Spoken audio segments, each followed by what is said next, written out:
Moi, en préparant ce thème, j'ai conscience de faire quelque chose de particulier. Ce n'est pas une réunion de plus, ce n'est pas un thème habituel, ce n'est pas quelque chose qui est forcément facile, ce n'est pas forcément quelque chose qui doit être triste, décourageant, déprimant. Ce n'est pas quelque chose qui doit nous amener à prendre pitié, ceux qui sont au loin, parce que ça nous émeut ponctuellement. Ça fait partie de la vie chrétienne, quoi. Peut-être pas de la nôtre actuellement, et tant mieux. Peut-être un petit peu quand même, parce qu'à titre personnel, il peut y avoir des choses. Selon les pays d'où vous venez, les origines qui sont les vôtres, peut-être que vous avez eu à souffrir, peut-être que vos familles ont à souffrir maintenant de la persécution parce qu'ils sont chrétiens, et on pourrait parler de plein de pays. C'est une responsabilité, et j'aimerais... Je ne sais pas ce que ce culte va laisser comme trace dans vos cœurs, au-delà de tout ce que le Seigneur a déjà laissé, mais je prie de tout mon cœur qu'il y ait des éléments qui soient là et qui soient vraiment positifs, constructifs, et qui vous aident à voir le monde et à voir, c'est des grands mots, et à voir le monde chrétien en général avec un regard un petit peu différent. Je vais demander à la sono de mettre la carte. Je sais que vous allez vous précipiter sur... elle n'est pas très claire, mais tous les pays que vous avez en couleur, là, sont les pays où il y a plus ou moins une forte persécution des chrétiens actuellement, quoi. Si on avait projeté la même carte l'an dernier, nous n'aurions pas eu le grand paquet au nord qui représente la Russie. Ça s'est mis en place depuis. Il y a quelques années en arrière, nous n'aurions pas eu le Centrafrique avec énormément de chrétiens qui sont persécutés. On pourrait rentrer dans beaucoup de détails comme ça. Le top du top de la persécution, c'est la Corée du Nord. C'est le numéro 1 que vous avez tout à fait en haut, à droite, qui est là-bas. Théoriquement, aucun chrétien n'existe en Corée du Nord. Dans les chiffres que nous avons actuellement, il y a 70 000 rescapés de l'Église chrétienne qui sont dans les camps de concentration en Corée du Nord. Et normalement, on n'est même pas censé être au courant tellement ils sont au secret. C'est des cas extrêmes, quoi. Et quand on parle d'Église persécutée, souvent, surtout quand on est en France, on parle des pays persécutés, c'est-à-dire des pays qui sont islamiques et qui sont intégristes. Tous les pays musulmans ne sont pas intégristes, mais certains le sont vigoureusement. Et dans tous les pays musulmans, il y a des intégristes qui persécutent les chrétiens. Mais vous avez des pays entiers qui sont fermés et qui sont opposés totalement. Si on prend l'Arabie Saoudite, par exemple, officiellement, aucun chrétien ne peut exercer sa foi là-bas, même pas dans sa maison, même pas dans sa voiture.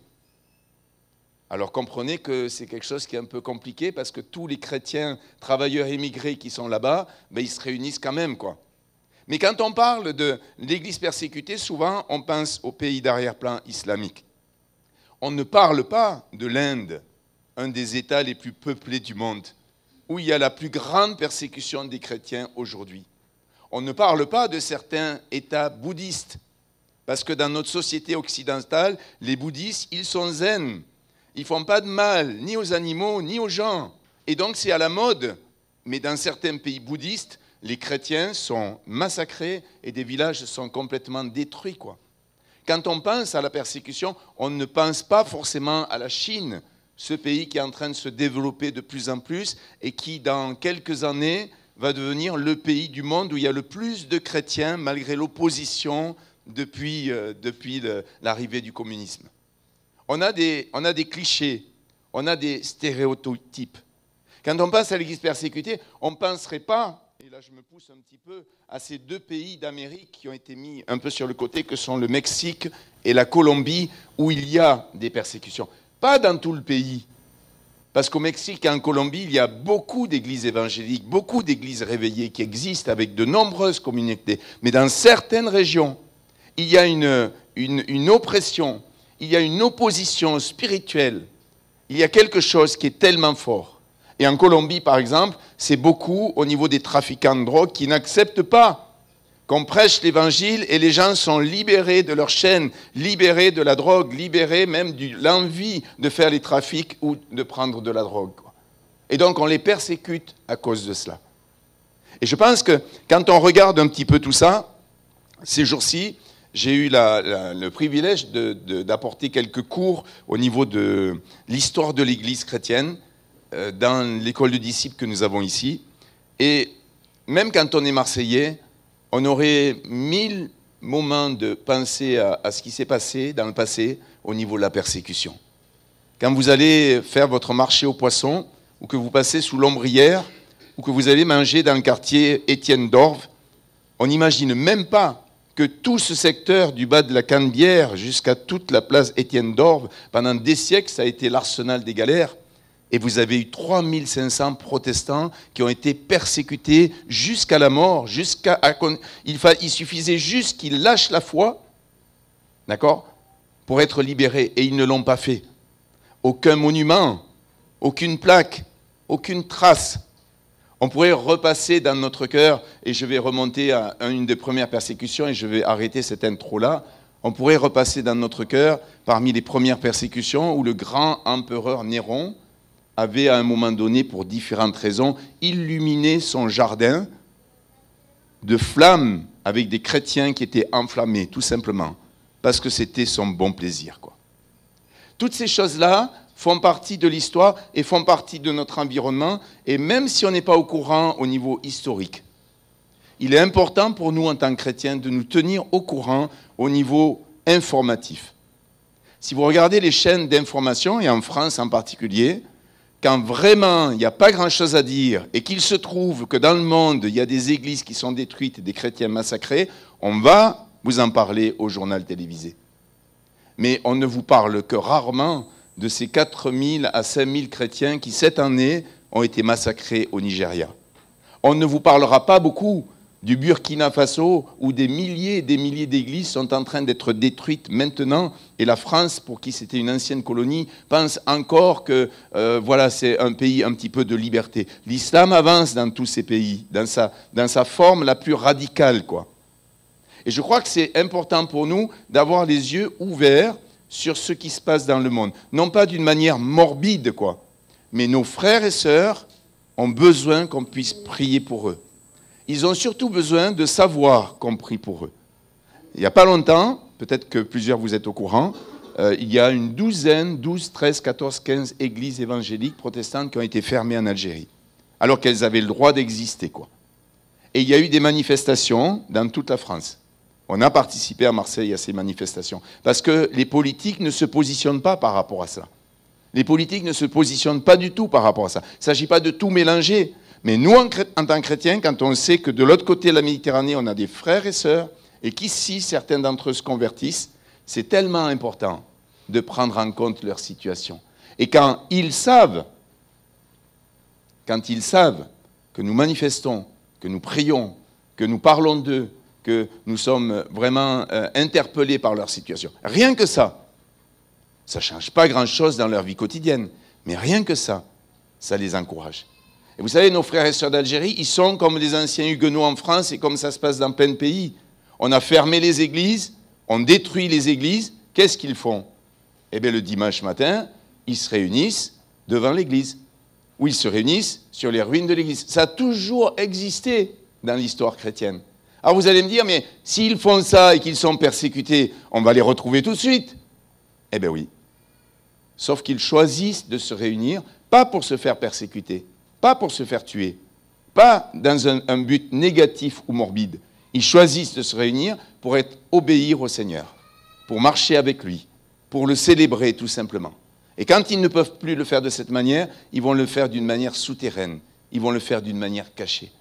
Et c'est important pour nous de savoir, et je termine avec cette phrase au niveau de cette longue introduction, aujourd'hui, dans notre monde, il n'y a jamais eu autant de chrétiens. Et quand je parle de chrétiens, je ne parle pas de chrétiens de nom, de culture. Mais il n'y a jamais eu autant de chrétiens nés de nouveau, convertis, engagés dans la foi qu'aujourd'hui. Il n'y en a jamais eu dans toute l'histoire de l'humanité. Par contre, il n'y a jamais eu autant de chrétiens persécutés qu'aujourd'hui, avec autant de persécutions de masse comme aujourd'hui. Vous avez suivi les informations avec Daesh, on dit que Daesh a été vaincu. Le résultat, c'est que dans tous ces pays là-bas, les pourcentages de population qui étaient 10% 15%, 20% de la population, depuis l'Antiquité, puisque c'est la première église qui a été fondée. En quelques années, ça s'est complètement vidé, quoi. Et les pourcentages se sont complètement abaissés, comme en Israël. Et c'est quelque chose qui se passe sous nos yeux, ça ne va pas changer notre vie, mais par contre, c'est quelque chose qui est un bouleversement international, quoi. Alors vous allez me dire, ben, oui, on va prier, oui, on parle d'eux, oui, on va s'intéresser. C'est de plus en plus de persécutions et c'est de plus en plus d'opposition. Et les gens qui sont là-bas, c'est très bizarre. J'ai eu plusieurs contacts avec des amis et plusieurs témoignages qui sont revenus. Vous savez quoi? Ils prient pour nous. Et disent, Seigneur, bénis-les, ces pauvres chrétiens qui ne sont pas persécutés. Je le fais avec un trait d'humour, mais ils réalisent que ceux qu'ils vivent, ils sont soutenus par Dieu, quoi. Nous, des fois, théoriquement, on dit, si on était à leur place, on ne tiendrait pas. Premièrement, on n'est pas à leur place. Deuxièmement, si on était à leur place, Dieu ne changerait pas envers nous, comme il ne change pas envers eux. Et ils obtiennent un soutien proportionnel à ce qu'ils vivent, quoi. Ils obtiennent un soutien proportionnel à ce qu'ils vivent. Et j'aimerais rebondir sur ce que Ben a dit, au fait de garder notre cœur plus que toute autre chose. La persécution, c'est quelque chose qui est terrible. Mais le Seigneur nous demande de garder notre cœur, qu'on soit persécuté ou qu'on ne soit pas persécuté. Il nous demande toujours de garder notre cœur. Et quand on n'est pas persécuté et qu'on garde notre cœur, Dieu va vraiment nous soutenir et nous bénir pour garder notre cœur quand on sera persécuté. Parce qu'un jour, on sera persécuté. J'aimerais qu'on puisse passer une petite vidéo qui est très parlante. Et dans cette vidéo, on va voir un frère iranien. Ce n'est pas un frère d'un pays arabe, ce n'est pas un frère de Chine, ce n'est pas un frère d'Amérique du Sud, c'est un frère iranien qui va parler.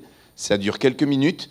Merci de votre patience et merci de votre intérêt aussi par rapport à cette vidéo. Et je reprendrai le fil après.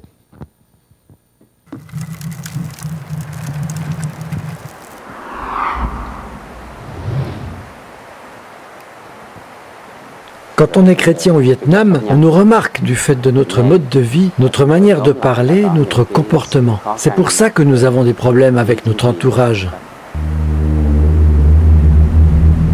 Beaucoup se moquent de moi et disent des choses horribles qui me rendent très triste.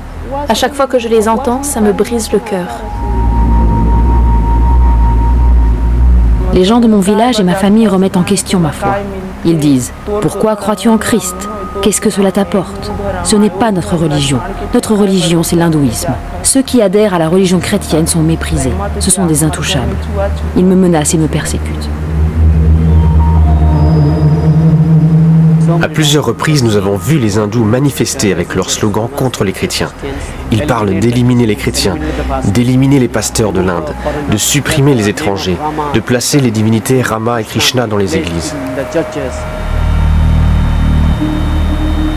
Vous êtes la lumière du monde. Vous êtes une ville sur un sommet.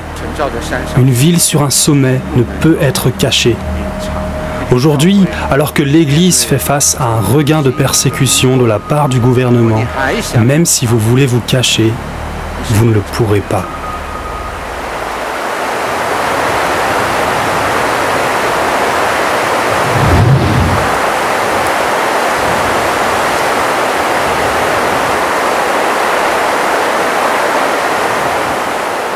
De quoi t'accusait-il?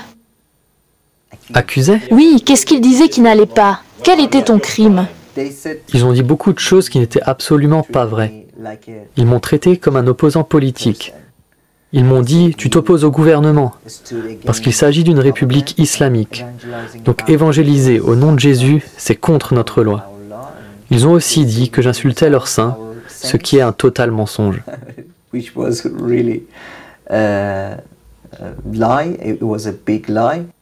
Je suis resté en prison pendant 3 ans et 1 mois.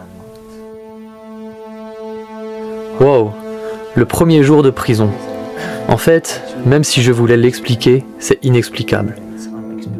C'est un autre monde. Nous ne pouvions faire confiance à rien ni personne dans cette situation.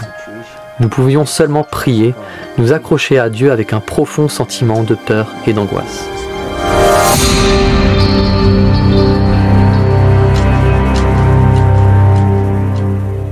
Tandis que Pierre et Jean parlaient au peuple, survinrent les sacrificateurs, le commandant du temple et les Sadducéens, mécontents de ce qu'ils enseignaient le peuple et annonçaient en la personne de Jésus la résurrection des morts. Ils mirent les mains sur eux et ils les jetèrent en prison jusqu'au lendemain. Le lendemain, les chefs du peuple, les anciens et les scribes s'assemblèrent à Jérusalem. Ils firent placer au milieu d'eux Pierre et Jean et leur demandèrent « Par quel pouvoir ou au nom de qui avez-vous fait cela ?»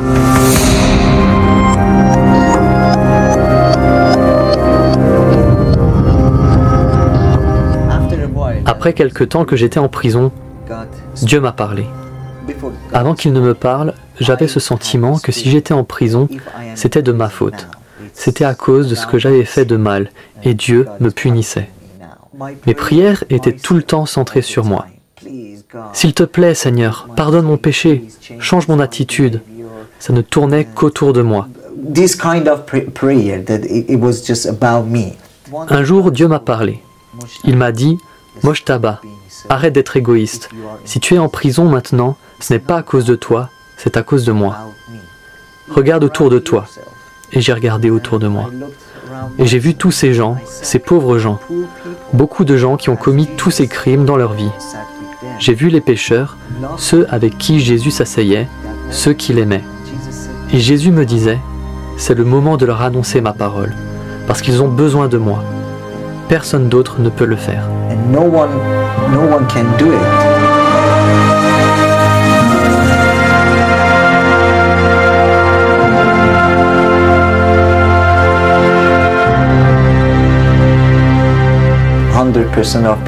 100% des gens en Iran sont musulmans. Et surtout en prison, le christianisme est quelque chose de très étrange. Quand nous répondions aux prisonniers que nous étions ici parce que nous sommes chrétiens, ils étaient choqués. Wow, c'est un crime d'être chrétien? Et dans cette situation, ils sentent vraiment qu'ils sont pécheurs et qu'ils ont besoin de quelqu'un pour les aider. C'est facile pour eux d'accepter Jésus comme leur sauveur. Dieu a dit, rien ne peut m'arrêter. Qui peut m'arrêter? C'est important d'y penser, le royaume de Dieu. Peu importe qu'on soit en prison ou à l'extérieur. Peu importe notre situation. Ce qui importe, c'est ce qu'on fait pour le royaume de Dieu. Si tu changes ta perspective, tout sera différent. Tu ne vois plus la culture de ton pays ou ce que le monde dit sur toi. Tu vois juste la volonté de Dieu pour son royaume.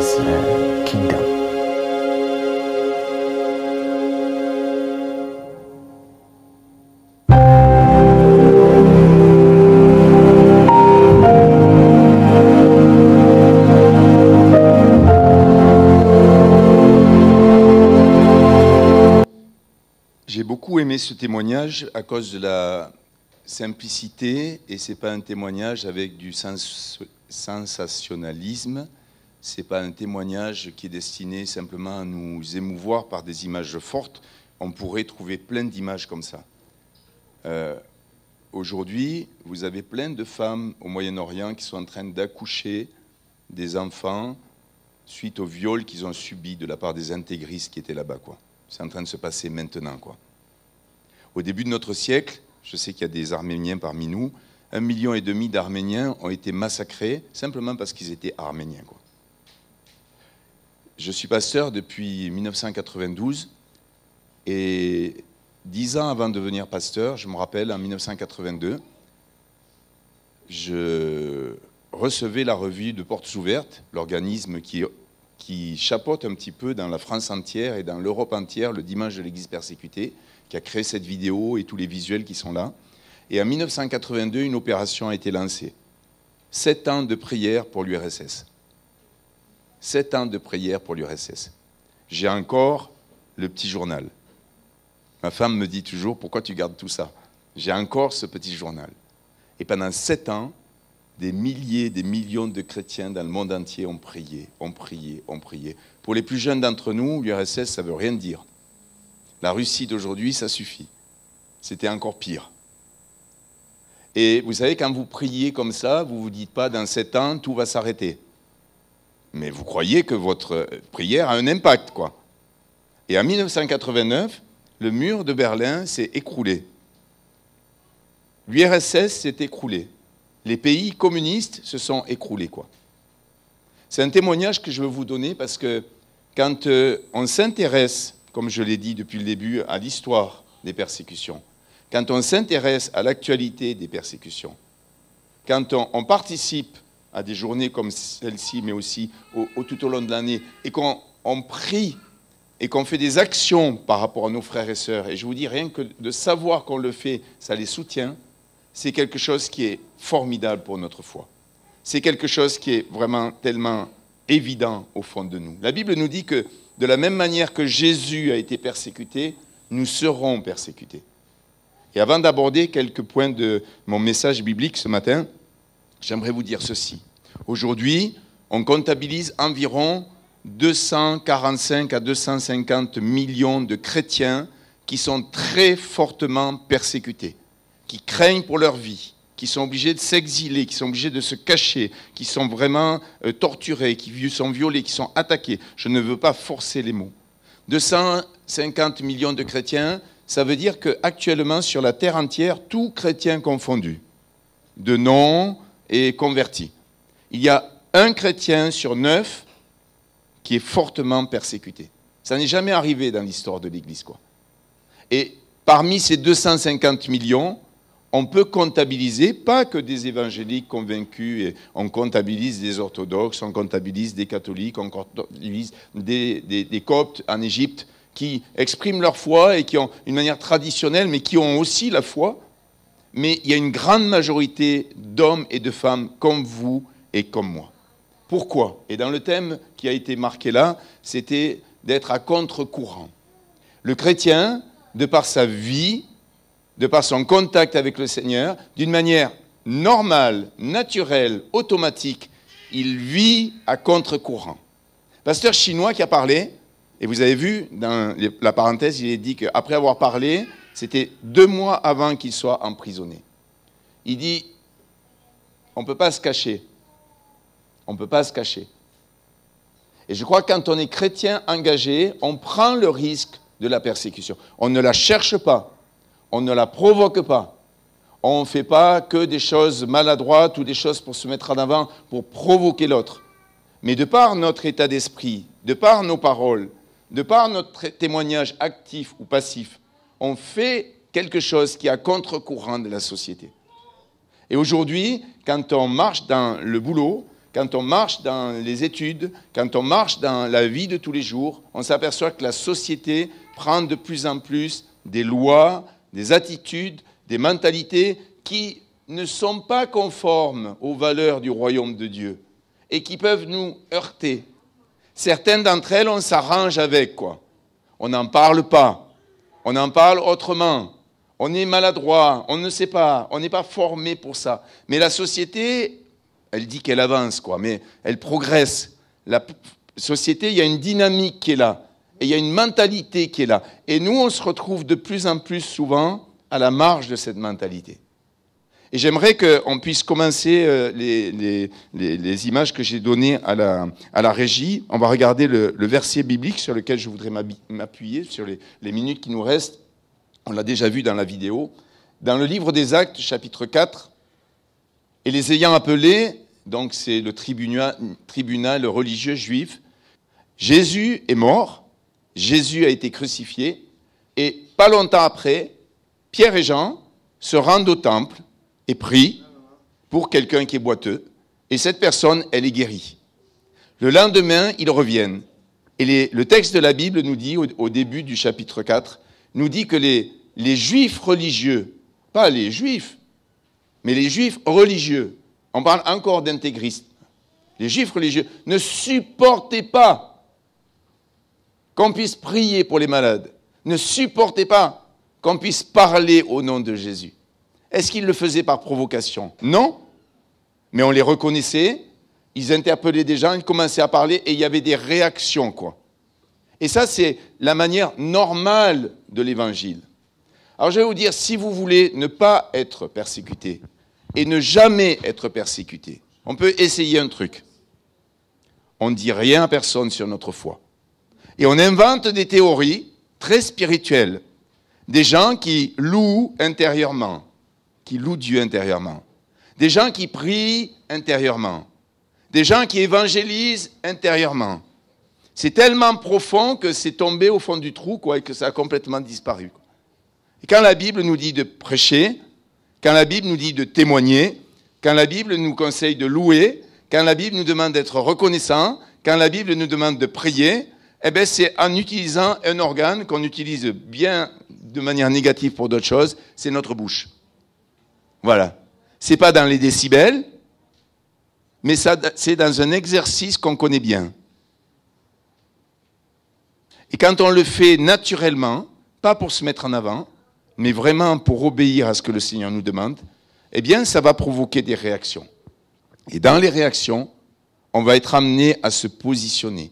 Parce que nous aussi, nous avons des valeurs, nous aussi, nous avons une cohérence dans nos valeurs, dans notre discours, dans les histoires qu'on peut avoir. Une des questions qui m'a été posée quand j'ai apporté ces petits cours sur l'histoire de l'Église, on m'a dit, mais oui, mais comment ça se passe quand on témoigne de notre foi autour de nous, en particulier à des musulmans, mais pas que, et que les gens ils nous disent, oui, mais vous, les chrétiens, les croisades, quoi.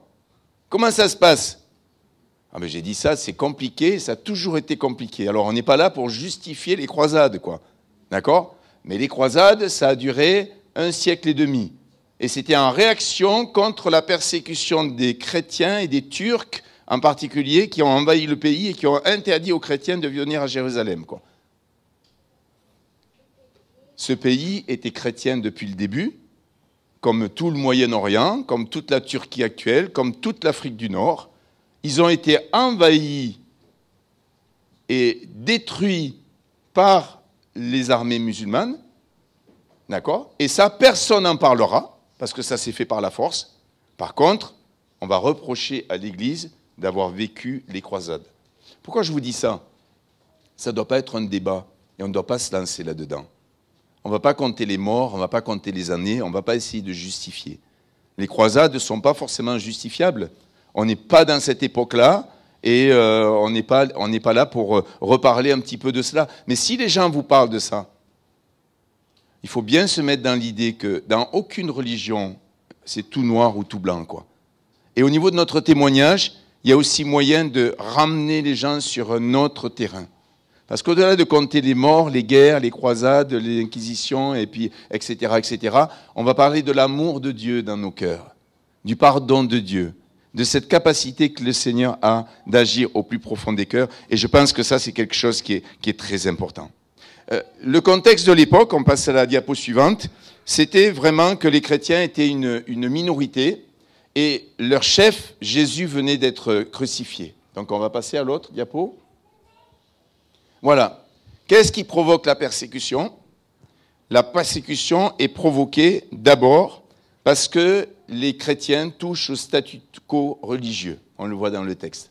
Les gens étaient juifs, ou pas, et il y avait une norme qui était là, avec des pèlerinages, avec une pratique qui était là, et ces personnes qui étaient toutes juives se tournent vers Jésus, et ils touchent au statu quo religieux. Aujourd'hui, des chrétiens comme nous, sans le vouloir, on touche au statu quo religieux de notre pays, de séparation de l'Église et de l'État. Vous savez, ici, on n'est pas meilleur que les autres, mais on est une Église atypique. Quand vous venez sur le café, vous êtes dans un café, un vrai café, on ne va pas forcément vous sauter dessus pour vous parler de Dieu, essayer de vous convertir. Si c'est le cas, vous venez nous le dire, parce que ce n'est pas prévu du tout comme ça. Mais quand vous rentrez dans ce café, eh bien, c'est un café. Et derrière, il y a une église.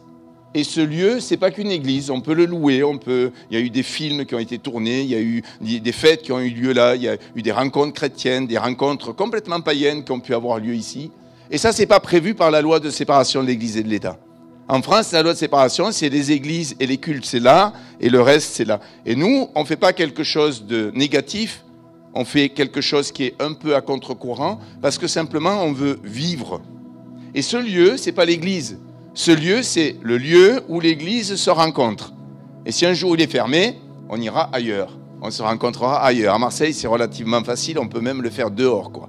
D'accord? Mais je crois que c'est rien que de faire ce que nous faisons, nous vivons à contre-courant. Peut-être que certains, quand ils sont arrivés dans ce lieu, ils ont trouvé que c'était un peu sombre. Peut-être qu'il y en a qui ont trouvé que c'était un peu fort. Peut-être qu'il y en a qui ont trouvé que c'était un peu froid, un petit peu chaud, enfin tout ce que vous voulez. Nous, dans notre Église, on veut être branchés avec la société actuelle, quoi. Et les gens qui veulent des églises traditionnelles, on tient à votre disposition toute la liste des adresses, où vous serez profondément dans le recueillement, dans moins de décibels, dans plus de lumière. Et je le dis à peine avec une pointe d'humour, parce que j'aime bien tous ces frères et sœurs, et j'en ai fait partie pendant longtemps, quoi. Le but de Dieu, c'est pas qu'on vive à contre-courant pour provoquer les autres. Nous, si on vit à contre-courant, dans ces choses simples dont je vous parle maintenant, c'est parce qu'on a des valeurs qu'on veut communiquer autour. Et le christianisme, c'est pas quelque chose d'à part, c'est pas quelque chose de bizarre, c'est pas quelque chose du passé. Le christianisme, c'est quelque chose d'actuel. Le christianisme, c'est quelque chose qui est là. Et rien que de prêcher ce message-là, rien que de vivre les choses comme ça provoque des réactions. Ça provoque de l'opposition. Je suis sûr qu'au milieu de nous, quand beaucoup d'entre vous vous êtes donnés au Seigneur, quand beaucoup d'entre vous, vous avez découvert la vie du Seigneur en vous, sans le vouloir, sans forcément parler, des gens de vos familles se sont retournés contre vous. Moi, j'ai été travailleur social dans ma longue vie maintenant, et en tant que travailleurs sociaux, des fois, on entourait des jeunes femmes d'origine arabe, berbère, d'arrière-plan musulman, qui s'étaient converties. Et avec les autorités de l'État, on les aidait à se cacher. Parce que comme elles s'étaient converties, et que c'était des femmes, c'était tellement facile de les tuer. Elles étaient recherchées. On les poursuivait. Parce qu'elles avaient osé changer de religion, parce qu'elles avaient osé aller à contre-courant de certaines choses. Et je pense que ça se passe beaucoup plus souvent qu'on pourrait penser en France. Pas que pour les femmes d'ailleurs, et pas que dans la culture musulmane. Et c'est important pour nous d'ouvrir les yeux sur les réalités de ce qu'on vit autour de nous, parce que quand on touche au statu quo religieux, il y a des relations, des réactions forcément. Et puis vous savez, dans ce texte, ils vont déranger aussi la paix sociale, quoi. Alors, on n'est pas des chrétiens avec des gilets jaunes. Peut-être qu'on pourrait le regretter, non pas à cause des violences, mais à cause des revendications. Mais on a des revendications sociales aussi dans notre pays. On pourrait faire valoir les choses, sauf qu'on est ultra minoritaire et qu'on n'est pas considéré. Mais ça ne doit pas nous faire peur de s'engager dans le domaine social. Et puis, de par l'annonce de l'Évangile, on va accuser les gens qui sont autour de nous, et peut-être même des gens qui sont d'arrière-plan juif, mais sans le vouloir, et ce n'est pas une manière de les pointer du doigt. On va leur faire miroiter que dans leur histoire, ils ont crucifié Jésus. Dans leur histoire, les gens religieux ont crucifié Jésus. Dans leur histoire, les Romains ont crucifié Jésus. Et que si Jésus était aujourd'hui, les gens qui nous entourent, certainement, ils crucifieraient aussi Jésus. Et puis alors, le dernier point qui va provoquer la persécution, et ça, ce n'est pas le moindre, c'est quand on annonce les valeurs du royaume, de guérison et de résurrection. Alors ça, c'est insupportable. Insupportable. Parce que quand vous priez pour les gens qui sont guéris immédiatement, à titre personnel, ça va les bouleverser. Mais ça ne touche pas forcément la société. Mais quand la société se rencontre, moi je me rappelle de ce témoignage d'un vieux pasteur de Normandie que je connaissais, au moment où la famille d'église des Assemblées de Dieu s'est créée. Il y avait beaucoup de gens qui étaient guéris miraculeusement dans les églises. Et à Louviers, en Normandie, il y avait tellement de guérisons dans l'église naissante de l'époque, ça a fait la une des journaux nationaux. Donc ils ont été mis au tribunal, les chrétiens. Vous savez pourquoi? Pour exercice illégal de la médecine, quoi. Exercice illégal, c'est tout ce qu'ils ont trouvé, quoi. Mais ils n'ont pas pu arrêter les choses, quoi. Donc, mes frères et sœurs, je veux terminer avec cela. On ne veut pas chercher à se faire remarquer. Ce n'est pas notre état d'esprit. On ne veut surtout pas provoquer. Ce n'est pas le fait de ne pas faire de vagues, mais on ne cherche pas la provocation, quoi. Mais on veut vivre notre foi ouvertement, on veut prêcher l'évangile. Et vous savez, par la grâce de Dieu, aujourd'hui, j'emploie cette expression, j'aime bien, quand on veut prêcher l'évangile dehors et qu'on fait des actions sur le Vieux-Port ailleurs, on demande des autorisations et c'est très rare quand elles ne nous sont pas autorisées. C'est très rare. Et donc, on n'a aucune raison de ne pas demander des autorisations. Mais si un jour elles ne nous sont plus accordées pour différentes raisons, il faudra trouver d'autres moyens, parce qu'on va continuer à prêcher l'Évangile. Et on ne veut pas le faire à l'encontre de cette société, on veut que cette société soit bénie. Et justement, on veut continuer. Et si on fait ça de plus en plus, mes frères et sœurs, nous serons persécutés. Nous serons persécutés. Et c'est à ce moment-là que toute la mémoire du passé, toute la mémoire de l'actualité, où on prend un intérêt pour les gens qui sont persécutés, et voir comment ils réagissent, comment ils expriment encore leur foi, tout ce qu'on vit actuellement, alors que nous ne sommes pas persécutés. Le jour où ça nous tombe dessus, à titre personnel, ou à titre un peu plus, eh bien, on va être armé, on va avoir des références, on va pouvoir davantage s'appuyer sur le Seigneur. Et je termine de cette manière, ce chrétien iranien qui a parlé, vous avez vu comme il se plaignait devant Dieu dans sa prison, et puis finalement, Dieu l'a utilisé. Et aujourd'hui, je ne sais pas quelles sont vos convictions, je parlais de social tout à l'heure, sur tous ces immigrés qui arrivent, et c'est que le début, c'est comme le dérèglement climatique, c'est que le début. La vision de Dieu, c'est pas qu'il est pour ou qu'il est contre, il utilise ça pour convertir des milliers de personnes de plein de cultures qui dans leur pays n'auraient pas pu se convertir. Ça, c'est la grâce de Dieu et le royaume de Dieu. Alors dans ce que nous vivons et dans ce qu'ils vivent, dans toutes ces choses, il faut que ces choses arrivent.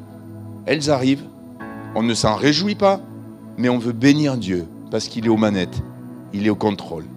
Et moi j'aimerais terminer ce moment par prier pour vous et prier pour ceux d'entre vous qui sont persécutés. Alors j'ai entendu tout à l'heure des oppositions intérieures, des choses comme ça, mais qui sont persécutés parce que vous avez osé vous convertir, parce que vous avez osé parler de votre foi. Parce que vous en avez parlé une fois et vous avez plein de gens qui vous harcèlent et qui sont contre ça. J'aimerais prier courtement, simplement. Et au travers de cette prière, moi j'aimerais vous encourager à continuer à prier pour tous les autres frères et sœurs qui vivent des persécutions tellement extrêmes. J'ai dépassé juste un petit peu le temps, mais je veux juste terminer par cette prière et que Dieu puisse prolonger ce moment de louange qu'on a eu tout à l'heure avec cette intensité et ce choix des chants. Et ce qui a été apporté par Ben à la fin, et que vraiment le Seigneur puisse approfondir dans nos cœurs. Seigneur, nous voulons te bénir de ce que nous ne sommes pas persécutés, dans la proportion que tellement de gens le sont autour de nous. Nous ne sommes pas meilleurs qu'eux, Seigneur. Nous voulons te bénir parce que tu les soutiens dans ces épreuves terribles. Et je veux te prier pour ceux qui, au milieu de nous, vivent dans le secret de leur vie et de leur cœur, une vraie persécution, des vraies maltraitances, une vraie mise à l'écart, un vrai harcèlement, comme on pourrait dire maintenant. Je te demande de leur donner la force de traverser cela. Et je te prie pour ceux qui n'osent pas parler, de peur d'être persécutés. Et je te demande pour eux comme pour moi, donne-nous le courage d'obéir à ce que tu nous demandes simplement. Et toi, tu t'occupes du reste. Et je veux te remercier, Seigneur, parce que dans notre pays et dans toute l'Europe, aujourd'hui, il y a tellement d'églises, tellement de chrétiens qui se réunissent dans le but, le même but et dans la même pensée. Et je te remercie de ce que tu as fait dans les cœurs encore ce matin au milieu de nous. Au nom de Jésus, Amen.